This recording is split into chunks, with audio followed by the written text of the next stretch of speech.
आमिर साहब, आपसे एक और डेवलपमेंट की बात करना ज़रूरी है जो कि अबू धाबी में हो रही है, यूएई में हो रही है, और वो ये है कि जरदारी साहब भी हों, नवाज़ शरीफ हों, बिलावल भुट्टो साहब हों, मरीम नवाज़ साहिबा हों, वो सब एक ही हम देख रहे हैं कि जगह पर मौजूद हैं और सियासत के हवाले से डिस्कशंस हो रही हैं। नवाज़ शरीफ की वापसी भी डिस्कस हो रही है, इलेक्शन की तारीख डिस्कस हो रही है।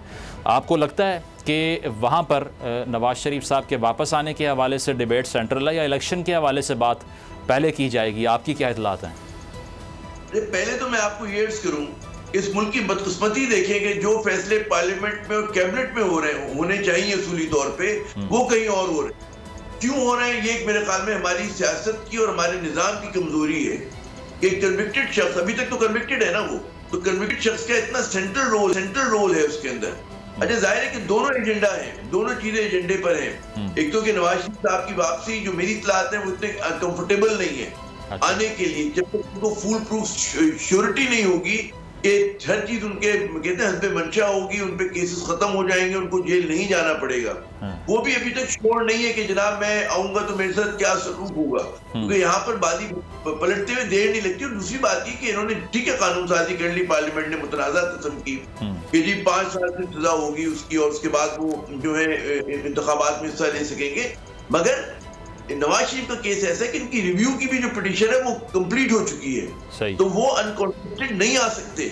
वो एक कन्विक्टेड शख्स हैं, सजा याफ्ता हैं, तो यहाँ पर उनका आने खुद सवालिया निशान है। दूसरी बात है कि नवाज शरीफ साहब की जो ख्वाहिश है, जो मुझे ज़राए के जरिए पता चली, बड़ा मुस्तनद मैं आपको कह रहा हूँ ये बात, कि उनकी ख्वाहिश है कि जी वो समझते हैं कि जिस तरह उनको हटाया गया, पनामा केस उन पर बनाया गया, उन लोगों का भी एहतसाब हो, और उसमें वो मिलिट्री के उस जमाने की जो लीडरशिप है, उनको स्कोर सेटल करना चाहिए। जिसको लेवल प्लेइंग फील्ड कहती हैं मरियम साहिबा, उसकी बात करते हैं वो। जी अजय, पहली बार नहीं हो रहा उनके साथ ये। हमेशा जब जब नवाज शरीफ साहब आए, वो ऐसे बारासिंगा साबित हुए कि उन्होंने झाड़ी में सर फंसाया अपना।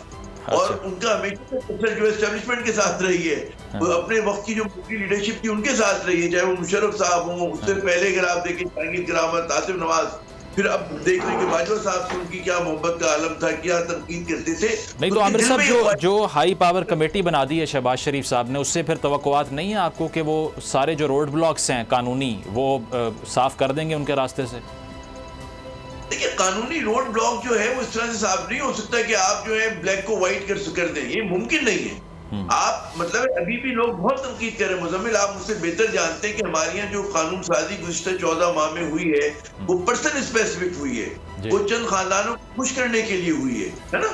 अब जब ये चीजें हो रही है तो चीज मुतनाज़ा बन जाती है। कल को दूसरी पार्लियामेंट आएगी, वो आके वो कहाँ पे खड़ी होगी? क्या वो एंडोर्स करेगी ये पीडीएम जीत जाए?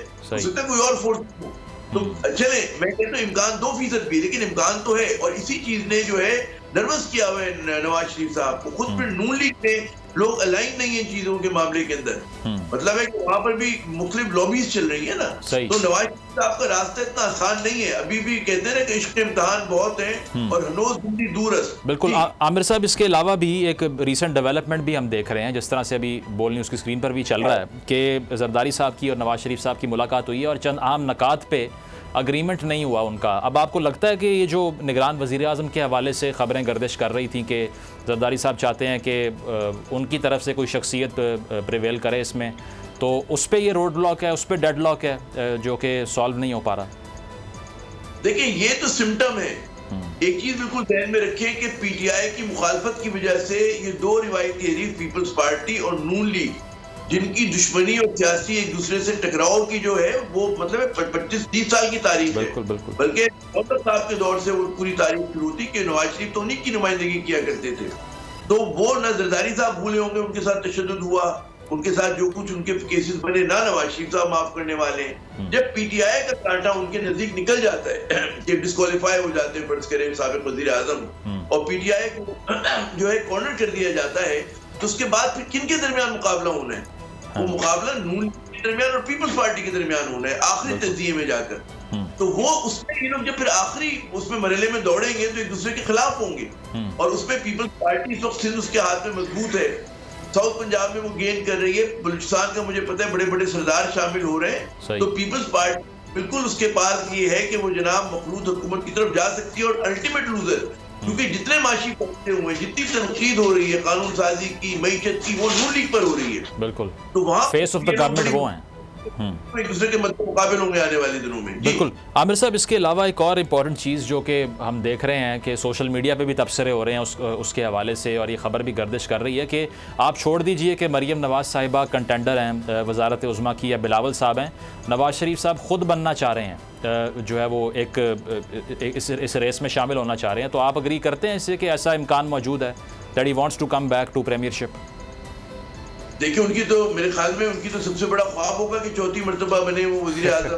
बेटी का सबसे बड़ा ख्वाब होगा। लेकिन मैंने कहीं और भी ये बात की, मैं दोबारा दोहराता हूँ, ये बोल पे मैंने कही थी बोल के प्रोग्राम में कि भाई ये फिल्म 3 बार लग चुकी है और इसको कहते ना कि मुद्दत पूरा होने से पहले उतार लिया गया था। बिल्कुल, नवाज शरीफ साहब की सियासी फिल्म पिट चुकी है पाकिस्तान के अंदर। हर मर्तबा आप देखिए कि इन्होंने इदारों से जो तसादुम किया, जितने मुतनाज़ा बने, अब ये नया दौर है, नए दौर में नई क़यादत आनी चाहिए, नए लोग आने चाहिए। तो उसमें अगर आप देखें तो आपको समझ में नहीं आता कि चौथी आमिर साहब नए लोग आए तो हैं वो इस्तेहकाम पाकिस्तान के बैनर के अंडर? नहीं, नून लीग में आने चाहिए। हमारी सियासी जमात कौन उसी सियासत के गिरदाब में है। सही। शायद खाकान अब्बासी क्यों नहीं लीड कर सकते? क्या वजह है कि हसन इकबाल लीड नहीं कर सकते? क्या वजह है कि वो जो है मलिक साहब, अहमद मलिक लीड नहीं कर सकते? और लोग हैं, शरीफ बाजार से निकले। आमिर साहब, पार्टी इलेक्शन में बिला मुकाबला लोग मुंतखब हो जाते हैं, वो क्या करें बेचारे?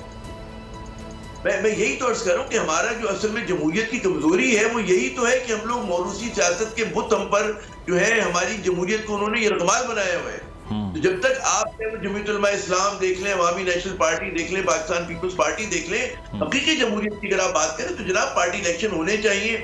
आपको मैं मिसाल दूं, कांग्रेस बनी थी 1885 में, उस वक्त से अब तक 60 से ऊपर उनके सदर आ चुके हैं। सिर्फ इंदिरा गांधी का दौर ऐसा था कि जिसमें उन्होंने ताकत का इर्तिकाज किया था और वो सारे उहदे अपने पास रख के बैठी हुई थी, और उसके बाद उनके बेटे और उनकी बहू ने रखा। वरना नेहरू तक के दौर में पार्टी इलेक्शन हुआ करते थे।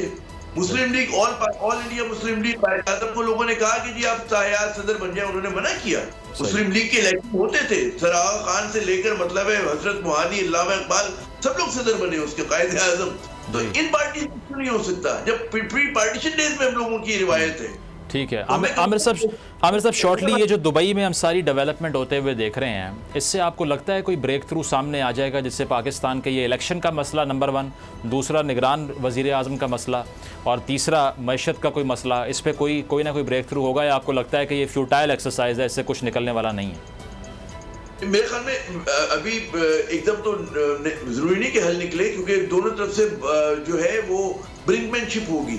और जब भी आप आगाज करते हैं गुफ्तगू का तो अपनी हाई स्टेक के साथ करते हैं। उसके बाद मतलब जरूरी नहीं कि पहले राउंड के अंदर कोई ना कोई सेटलमेंट हो जाए। ज़ाहिर अगर मुल्क को इलेक्शन की तरफ जाना है तो जाना है, और उसमें पीपल्स पार्टी तैयार है। नून लीग में जरा से खदशात है, वो नहीं चाहते कि नवाज शरीफ साहब के बगैर वो इलेक्शन में जाए। तो वहां पर एक कहते हैं ना इंटरेस्ट पीपल्स पार्टी को सूट करेगा कि शहबाज शरीफ साहब ही लीड कर रहे हो। आप खुद सोचें ना, उनके ज़हन से सोचें जी। वो क्यों आपको मतलब स्ट्रेंथन करेंगे। अगर अंदरूनी खाना अगर हम सियासत की नज़ाकतों को समझते हो तो मैं समझता हूं कि इसमें आपको लगेगा कि जो है तसादुम की तरफ जाएंगी दोनों पॉलिटिकल पार्टीज, जाना चाहिए, क्योंकि अलग अलग आइडियोलॉजीज हैं। ठीक है, पीपल्स पार्टी वोटर नून लीग को नहीं देगा, नून लीग का वोटर पीपल्स पार्टी को वोट नहीं देगा। ठीक है, तो आपको लगता है कि ब्रेक थ्रू नहीं होगा और तसादुम की तरफ ये दोनों पार्टीज चली जाएंगी, जिनके सरबराहान दुबई में मौजूद हैं? बहुत शुक्रिया।